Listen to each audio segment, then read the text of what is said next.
Welcome to the Final Furlong podcast as we switch our attention to the handicaps. I'm still a little bit confused, and if you're anything like me, you need help sorting out these handicaps. So I have assembled a top team of 3 of my favorite pundits. If you like this episode, hit a like. Only if you like it, though. If you don't like it, then there's no point hitting that like button. You're going to like this. Hit the like button on YouTube, please. And subscribe to the Final Furlong podcast so you never miss an episode. Betting for the Ultima Handicap Chase is headed by the now JP McManus-owned Meeting of the Waters, a Willie Mullins novice chaser running in a handicap at Cheltenham. Even Gavin Lynch is taken aback by this. Adam Mills, let's kick it off with you. What's your take on the Ultima? Well, the first thing I'd really like to ask is, what are the Irish doing here? This is our race. This isn't right. Irish trainers aren't supposed to look at the Ultima. This is our race, but they're here. It's a race, I guess.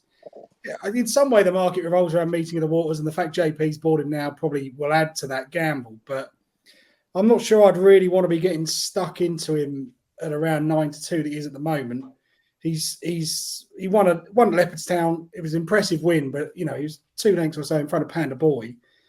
He's on a British mark of 147, so he's probably a stone higher, like for like, with the Irish mark of 130 that he won that race off.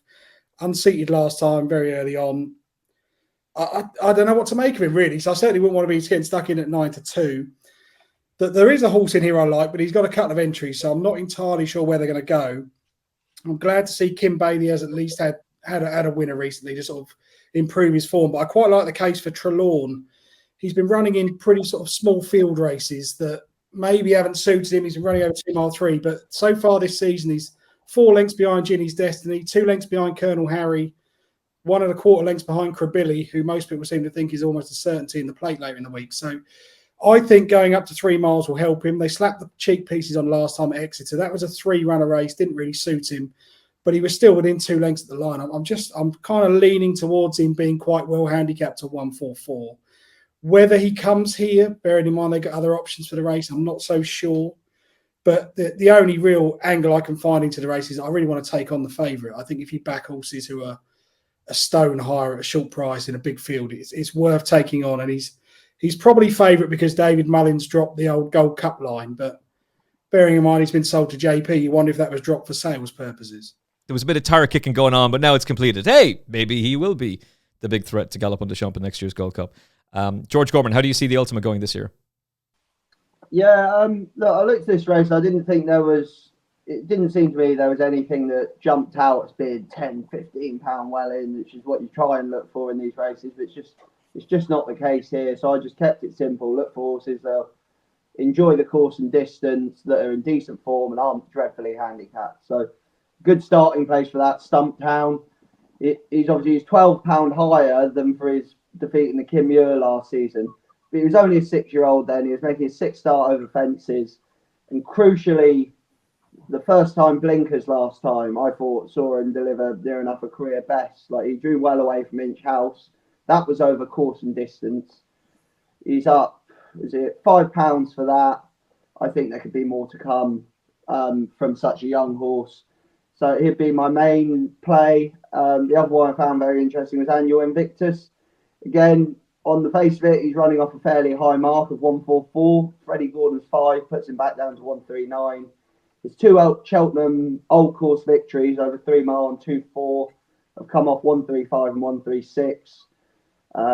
His win in the Great Yorkshire Chase last time has been frank, with the second coming out winning a grade 3 at Kempton, so that's probably better than it looked.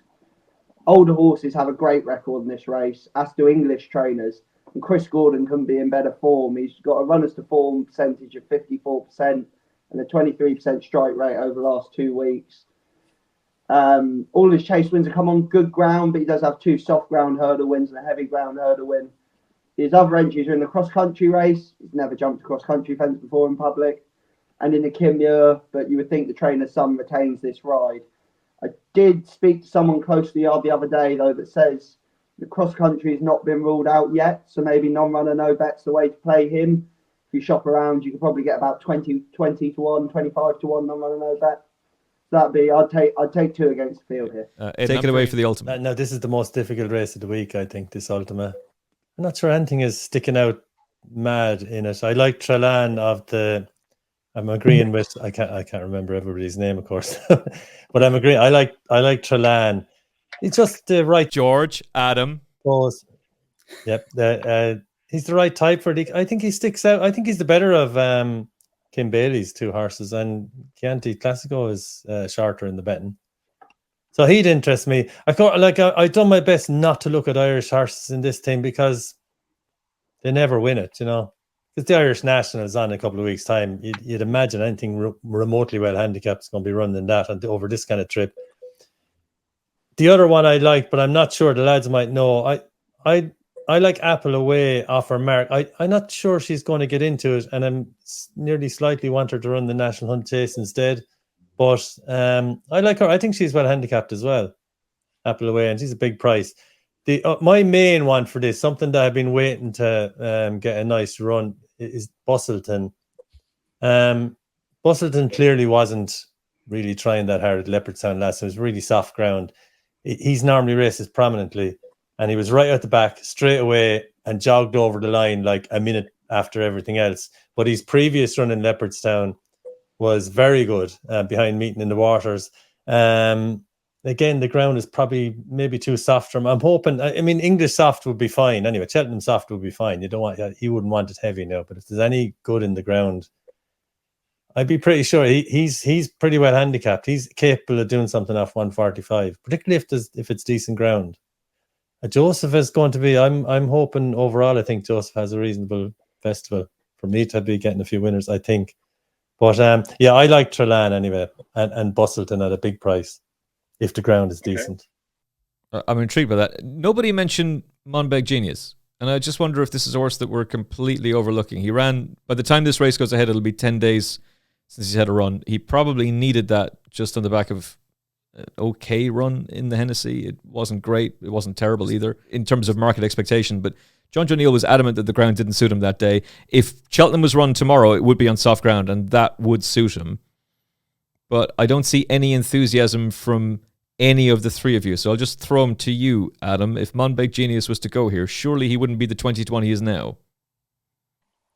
He wouldn't be the 20-1, but he wouldn't interest me anyway. I just don't. I don't know. I'm not knocking on John Jones. He's one of these horses who people seem to sort of get stories out on Twitter for clickbait about, and I never see enough from him. I didn't see anything in that run the other day that made me think, oh, he's going to come on for it. Really, in 2 weeks' time, he'll be a better horse. I don't know. I just thought he's a bit of a talking horse. I didn't really see anything in his form that would suggest that he's got a particularly large amount in hand. I don't think this is the greatest renewal of the Ultima there's ever been. Think about last year's race, and you got Correct Rambler, Fast or Slow. Nothing of that ilk in here, but I just don't. I don't see him as this sort of 160 chaser that everyone seems to think he is, and I can't see anything in his form or that run the other. I thought if he couldn't win that race the other day, then I'm not interested in him in a 20-run handicap at Cheltenham. Blowing out spectacularly though. He's beaten 38 lengths. Like that can't be his true running.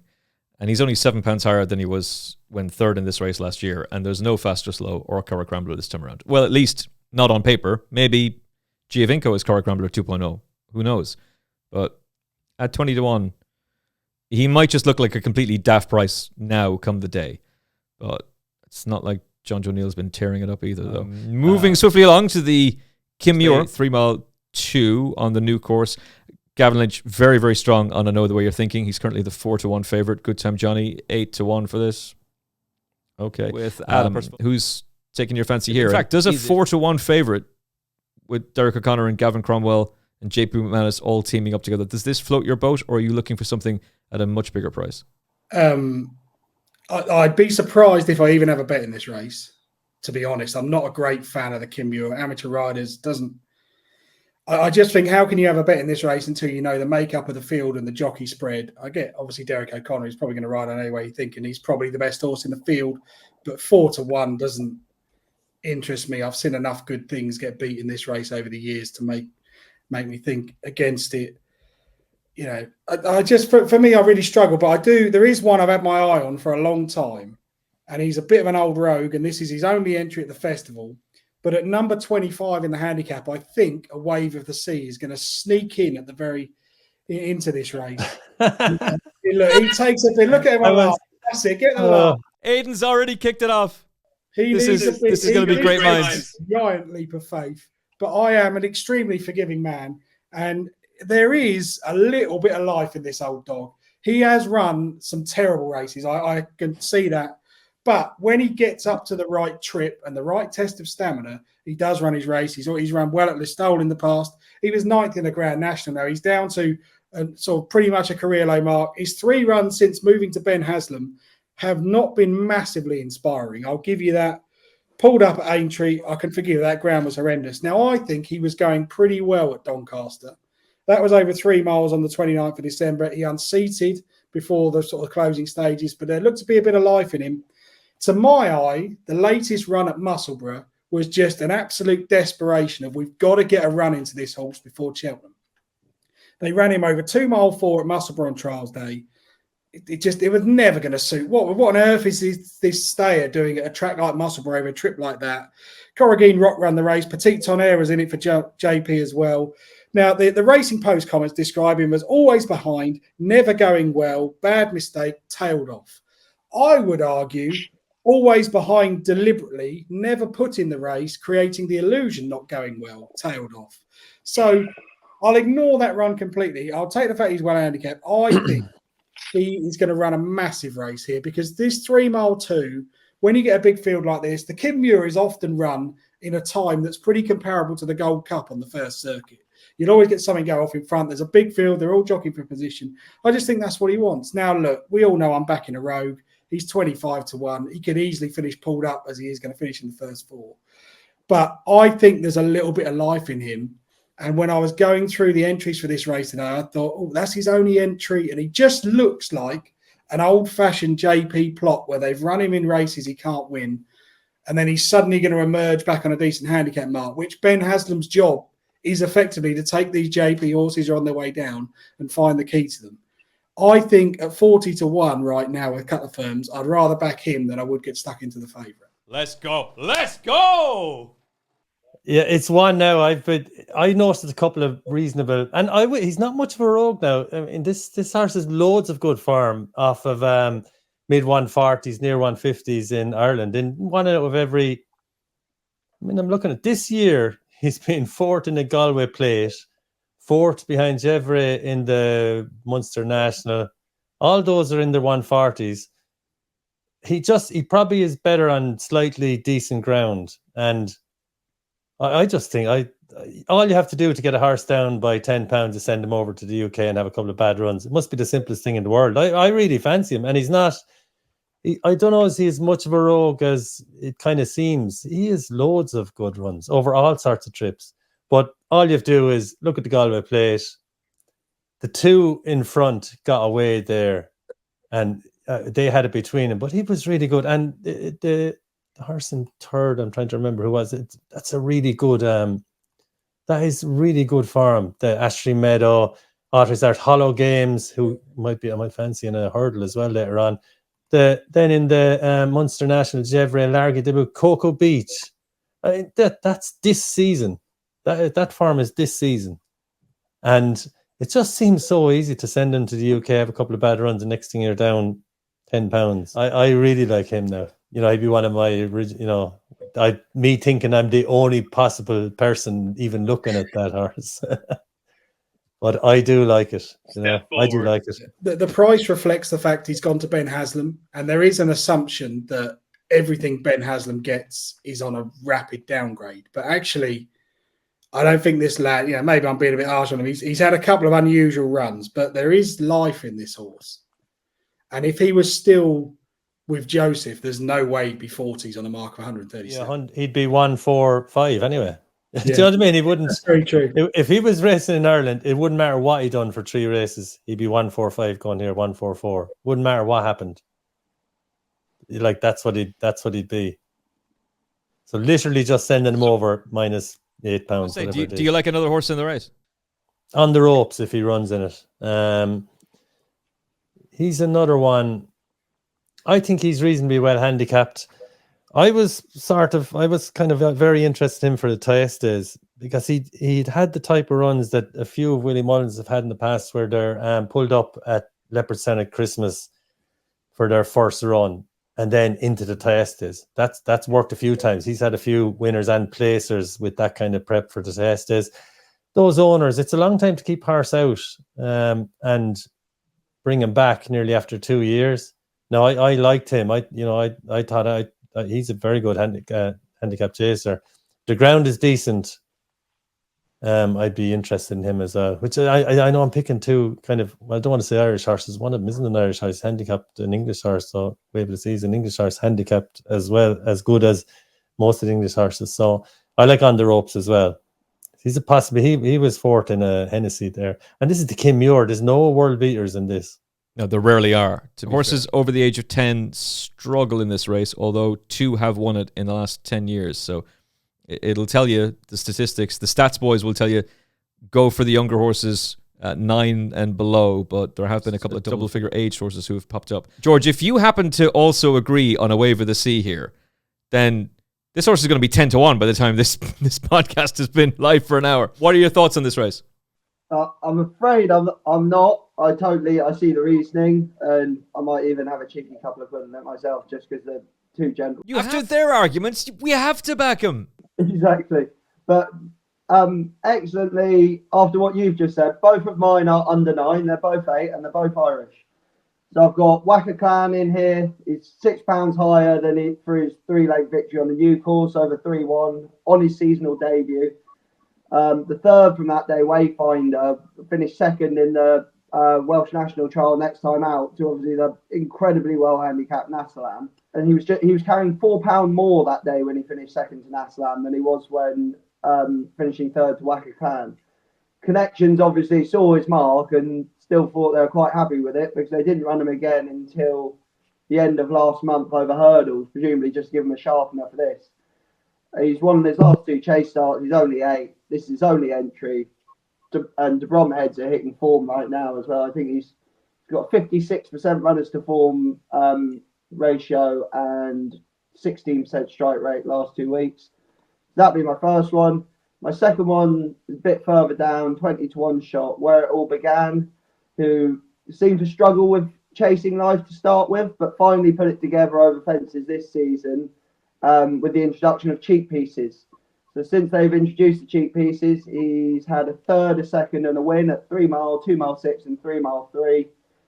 His win his most recent starts saw him beat a 15-runner field by 16 lengths. He's up £12 for that, but I think you would agree he deserved it. So if he can continue that sort of rapid improvement, his 2 wins have come on heavy, but there's plenty of placed efforts on sounder surfaces. That's probably reflected in the price as well. I just think it's more important to him that he gets a thorough stamina test rather than heavy ground, and he's going to get that in a Kim Muir. So I chance him at 20-1. Let's move on to the race that's earlier on that card. That's the 4:10. It's the Trustatrader Plate Handicap Chase over 2 miles and 4.5 furlongs. Krabilly, who we kind of briefly touched on beforehand, he has really become the wise guy horse. Everybody's all over him. John O'Neill trains. He is the 4-1 favourite. The Gelding by Soldier of Fortune. Theatre Man is another horse that's been hotly talked up. 7s. Let's be clear about it for Gavin Cromwell, who strongly fancied and has been mentioned a few times on this podcast. A 12-1 shot. Adam, let's continue kicking it off with you. Who do you like here in the plate? Well, if I like Trelawn, I have to like Krabilly. The price is gone. I think Johnny Deneen put it up as one of his tips, and that just crashed the price. So that would do it. Yeah, I don't want to get stuck in a force, but I can see the case. I think Madara is going to go to the Grand Annual from what Sophie and Christian tweeted. So I think that might be his plan. If he went here, I'd still be interested in. But I mean, the one I guess for me that I like the look of is Saint Felicien for Gordon Elliott and Rob Core. Nice, lightly raced chaser. Robbie Power it's on the Final Furlong podcast I was listening to. Robbie Power sound really quite buzzy and excited. They haven't made a decision yet. The other worry I've got is that he's got an entry this weekend at Naas. And, if he were to run there, then obviously he's not going to get a Cheltenham. But, I'm quite hopeful. I think this is the right race for him. I looked at the horses he's chased home this year. Beginners chases, never really putting it behind Facile Vega over 2 mile 1. Indiana Dream, he chased home. He got the job done at the 4th time of asking. Now, the Goran form, you can probably pick holes that the 2 Willie Mullins horses he beat, Ami Daji and Spanish Harlem, aren't life changers, and neither of those would be of any interest here. But I just like the way he went through it. I think he's really improving. This is the race I would run him in. I think 2.5 miles is what he needs. And I think he's a fair price for all that. I think Krabilly is probably the handicap good thing. Aidan, who do you like? This would be one of my naps, actually. Il Ridotto I like in this. This race is generally down the years been won by something that's been running in the other races all year. The 2 horses that have beaten him this year are running in the Ryanair, and he's still on a good mark. I'm writing off that Ascot run, because if you have a good watch of that, there was a touch of the No Ordinary Joes about that Ascot chase run. He's normally fairly prominent, and I mean, he was trying to get prominent in the beginning, but he was back. He couldn't have found more trouble, if he needed to, and he was never really put in the race at all. Maybe they're disappointed to only get £1 back for that, but I think there's not a doubt in the world that he's going to be involved in the finish. He generally always is involved in the finish. He's well capable of this mark, and I think the two best 2 mile 5 handicap chasers this year in those handicaps are running in the Ryanair, and he's next best to both of those. And even though often there's something like Crib, he's far too short anyway. Some of the other ones aren't running. I don't know. He's 16 to 1 at the moment. I suppose I'd be hoping to get slightly bigger, but that's only hoping. I'd be happy enough with 16 to 1. I just think he's really solid in this race. If there's one Irish one I'm interested in, if he goes, it's Watch House Cross. I think he is well handicapped, and if he's sent at all, yeah, I'm interested in him. He's maybe around the 33 to 1 mark, but Il Ridotto would be my one of my better handicap picks of the week, I hope. George, who do you like here? I'd be in agreement about Madara. If that horse turned up here, I'd be interested. It's up £10, but at least the change in trip is something that gives you a reason to think there could be further improvement, although he is by Dr. Dino, who tends to breed sort of speedier types. So, but at least you have that sort of hope that you can draw a few more pounds improvement out of them. But on the off chance that horse isn't coming here, I put the mockers on Ryan here. Ryan is only 7, only had 4 starts over fences. 1 on chase debut at Wexford, pulled well clear of subsequent winners Wrexham and Percy Warner, but now rated 134 and 131. It was well beaten over an inadequate trip the next time before a 2-length 4th on soft ground. He was withdrawn on heavy next time out, so we can sort of assume maybe ground was slightly to blame there. He had a huge effort when finishing second in the at the DRF to Hartwood, who's immensely well handicapped. He had James de Burley, Cool Survivor, Good Time Johnny, and Percy Warner all in behind there. He pays a £5 Irish tax for coming over, but all of his career best efforts have come on good to yielding. I think a drier surface could see some more improvement on just his 5th chase start. He's 20 to 1. I really actually like his chances, to be fair. Okay, I'm very intrigued by that. A couple of stats for you from the Weatherby's Cheltenham Festival Betting Guide, which you can still purchase and get £5 off your purchase. The link is in the description below on YouTube and on your podcast app as well. Only one winner this century has carried more than 11 stone 4 to victory. The last 10 winners were rated in the 140s. And the one that has proved to be reasonably effective for me, 14 of the past 18 winners ran on or after the 25th of January. Now, Seddon hadn't run in the calendar year when he won this last year, but that's a particularly interesting one. 14 of the past 18 winners ran on or after the 25th of January. If you like the stats and the trends, then there's a couple for you to get stuck into. The Johnny Henderson Grand Annual Challenge Cup. This is where Madara is going to go. Adam is absolutely right. My mate Mozzie heads the betting for Gavin Cromwell. He might go to the Arkle now with Marie Nationale out. We shall see. 7 to 1 shot, Saint Roy. Gavin Lynch was making a pretty interesting observation about watching him back from the last day. You might very well see, well, not the last day, but at Ferry House, you might very well see Willie Mullins, JP McManus horse be involved in the finish just like last year, and maybe he'll go a little bit closer. And JP has taken a number of swings at this race, including with Andy Dufresne 2 years in a row. He does like this race. 7-1 for St. Roy. Adam, who do you like in the Grand Annual? I really like Madara, and I like that form line. I think I'm not so worried about the rise in the weights. He won that DRF handicap pretty easily. He's always been a good jumper. He's always run fast times. When he was back at Compiègne, the form there worked out quite well. The time was really good. I don't really worry about the changing track. I think that's not so much of an issue. What I would be worried about is the swing at the weights with the horse who chased him home last time, which was Path de Rue for Gavin Conroll.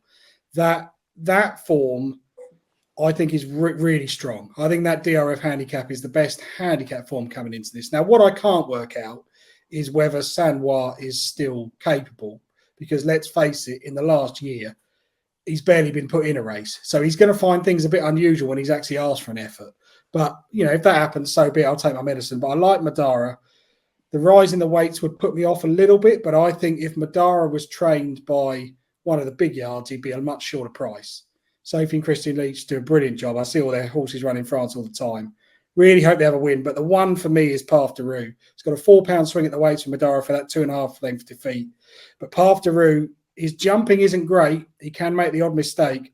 But I thought last time Sean Flanagan just got in the wrong place. He was towards the rear. He left himself far too much to do, whereas James Reevely gave Madara an absolute peach of a ride. Those two came clear of Solness, who's another good horse I like. I think that form's rock solid. At the prices, I'd rather chance them than try and work out what Sanois is doing at the head of the market. Yeah, St. Roy is just a tricky customer, shall we say. He's a coastal path. It's been odd this season. Aidan, this is a race that you're going to be relishing getting stuck into, but does anything really leap out at you? Yeah, this used to be my favourite race when it finished the festival. So I seem to be getting on well with it every year. I don't like it as much on the old course. It's not as good a race, and it was a good way to finish the festival.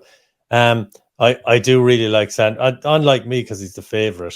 But it's the most obvious possible plot. Like previous to this year, he was really consistent, especially at Cheltenham. His form at Cheltenham is excellent. I mean, he's been basically just about beaten by Banbridge, John Bond. His form is very good, and he was very consistent last year. They're obviously not going to win any graded race, and he's won. Didn't he? He beat my bet of the year a couple of years ago in the county, Aramon.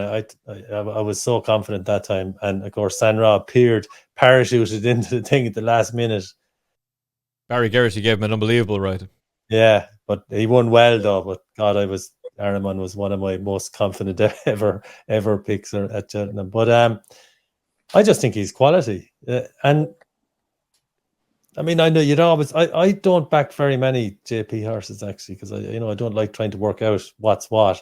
But you can be pretty sure he's trying here. And if you look at that Dublin race, mightn't have been as good as what's that other 2 mile handicap? I usually call it the Irish Grand Annual. Was it the Dan Moore? Yeah, the Fairy House, isn't it? That's like the biggest money 2 mile handicap in Ireland. He was a kind of a eye-catching fourth in that.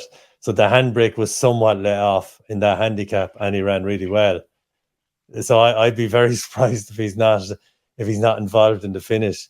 The other one from that Dublin race, Solness, who was fourth in that, I think in the end, he couldn't have got a kind of a worse run. Now the winner won it well, all right, Madara, but Solness is going to be much better on good ground, and even though he's quite high, he's relatively unexposed. Now I hate having 2 Irish handicapped horses in this race.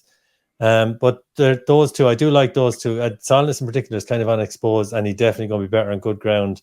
And Sanrai is just a grade 1 placed horse that if he's anywhere near his best, he's going to be very hard to beat, in this kind of race.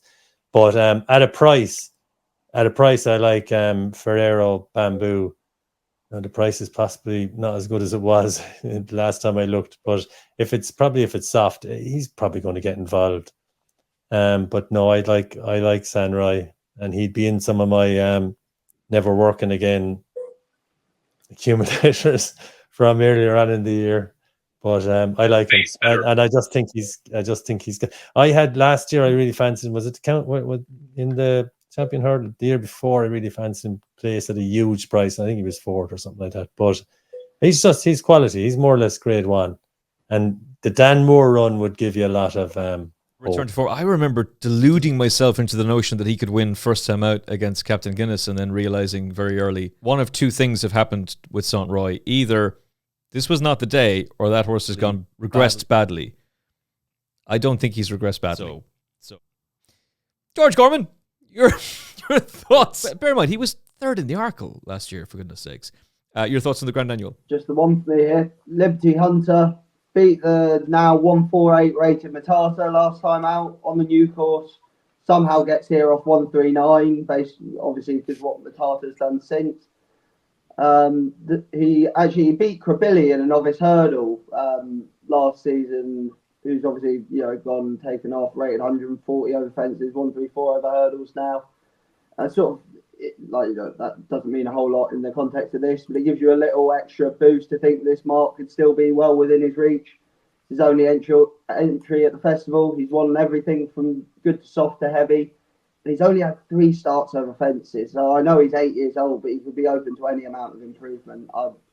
I'm happy to just straight back him to win and watch the rest. 8 of the last 10 winners of the Grand Annual carried 11 stone or more. 11 of the past 15 were novices or second season chasers. JP McManus has won 4 of the last 19 renewals and has had 9 runners-up since 2003.